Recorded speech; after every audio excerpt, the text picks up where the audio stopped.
TDP అధికారంలోకి వస్తుంది, తమ సమస్యలు గట్టెక్కుతాయని భావించిన ప్రజలకు కొత్త సమస్యలు స్వాగతం పలుకుతున్నాయి. ఎన్నికలలో సంక్షేమానికి పెద్దపీట వేస్తాం, ఆంధ్రప్రదేశ్ను దేశంలోనే మోడల్ స్టేట్గా తయారు చేస్తామని చెప్పిన ప్రభుత్వ మాటలు నమ్మి ప్రజలు టీడీపీకి అధికారం కట్టబెట్టారు. కానీ అధికారంలోకి వచ్చిన కొద్ది రోజుల్లోనే కొత్త సంక్షేమ పథకాల సంగతి పక్కన పెడితే ఉన్న పథకాలను కూడా తొలగిస్తోంది ఏపీ సర్కార్.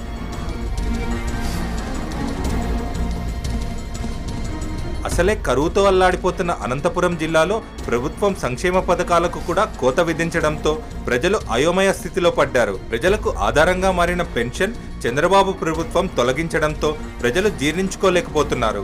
అసలే వయోభారం, నెల నెలా వచ్చే పెన్షన్తో పట్టెడన్నం తింటున్న ప్రజలకు చంద్రబాబు వైఖరితో అది కాస్త దూరమవుతోంది.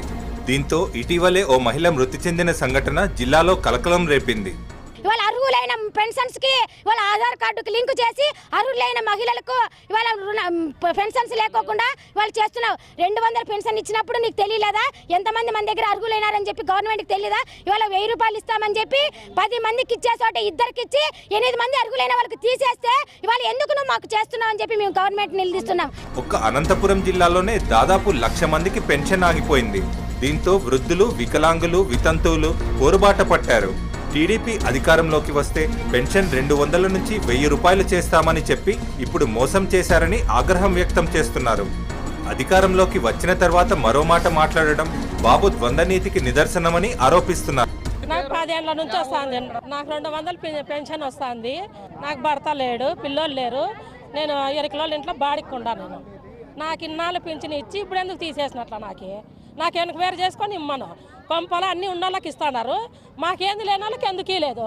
5 ఎకరాల పొలం ఉన్నవారు కూడా పెన్షన్ తీసుకుంటున్నారని, ఏమీ లేని వారిని మాత్రం కక్షపూరితంగా జాబితా నుంచి తొలగించారని ఆవేదన వ్యక్తం చేస్తున్నారు. బోగస్ కార్డుల ఏరివేత కోసం వేసిన కమిటీలు నామమాత్రంగానే అధికార పార్టీ వారినే అర్హులుగా చేస్తున్నారని బాధితులు ఆరోపిస్తున్నారు. ప్రభుత్వం ఇప్పటికైనా స్పందించి అర్హులైన వారందరికీ పెన్షన్ సదుపాయం కల్పించాలని బాధితులు డిమాండ్ చేస్తున్నారు.